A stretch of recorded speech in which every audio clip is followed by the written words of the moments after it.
নমস্কার। ঠাকুরমা স্বামীজি গুরুদেবের শ্রীচরণে প্রণাম জানাই। তথ্য সংগ্রহ উদ্বোধন। স্বামী বিবেকানন্দের জীবনী থেকে আমরা ক্ষেত্রী রাজার রাজসভায় সেই বাইজির কথা জেনেছি, যার গান স্বামীজি প্রথমে শুনতে চাননি, উঠে চলে যাচ্ছিলেন। সন্ন্যাসী হয়ে বাইজির গান শুনবেন কেন? যেই উঠে চলে যাচ্ছিলেন, সঙ্গে সঙ্গে বাইজি তার হৃদয় নিংড়ে সুরদাসের সেই ভজনটি গাইলেন।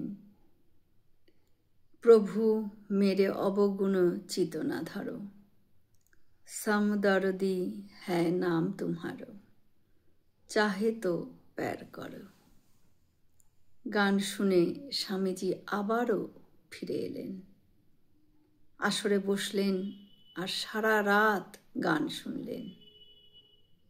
তারপর সেই বাইজির কি হলো সেই খবর কেউ আর নেয়নি।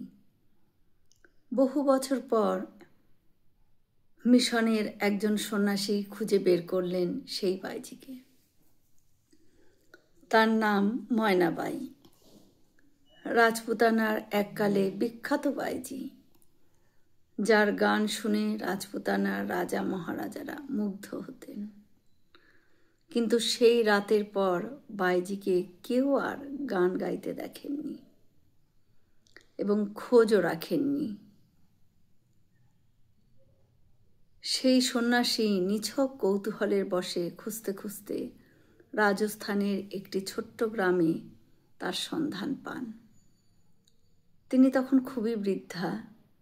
সন্ন্যাসী দেখলেন একটি ছোট্ট কুটিরে ঠাকুর ঘরের গোপালের বিগ্রহের সাথে স্বামী বিবেকানন্দর ছবি নিত্য পূজা করেন তিনি, এবং সেই ছবির সামনে তন্ময় হয়ে বসে তিনি গানও করেন। সন্ন্যাসী বললেন, সেই রাত্রির পর আপনাকে আর তো কোনো আসরে দেখা যায়নি।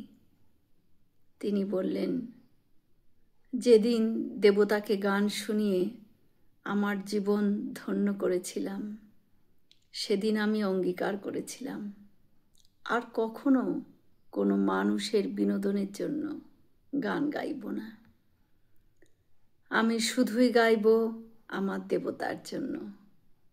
আমার বাকি জীবন কাটবে আমার দেবতার সেবায়। দেবতাকে গান শুনিয়েই আমি ধন্য হব। আগুন যাকে ছোঁয় তাকে পুড়িয়ে মারে, সে আজ হোক অথবা কাল। এই ধর্মরূপী আগুন তোমাকে অগ্নিশুদ্ধ করে এক নতুন মানুষে রূপান্তরিত করবে। জয় শ্রী রামকৃষ্ণ। আমরা সকলে মিলে একসাথে বলি, জয় মহামাই কি জয়, জয় ভগবান শ্রী শ্রী রামকৃষ্ণদেব কি জয়, জয় স্বামীজি মহারাজজি কি জয়। হয়তো অনেক ভুল ত্রুটি করলাম, ঠাকুর যেন আমায় ক্ষমা করে দেন। সকলে সুস্থ থাকবেন, আনন্দে থাকবেন। ঠাকুর মায়ের কৃপা দৃষ্টি সকলের ওপর বর্ষিত হোক। শুভরাত্রি।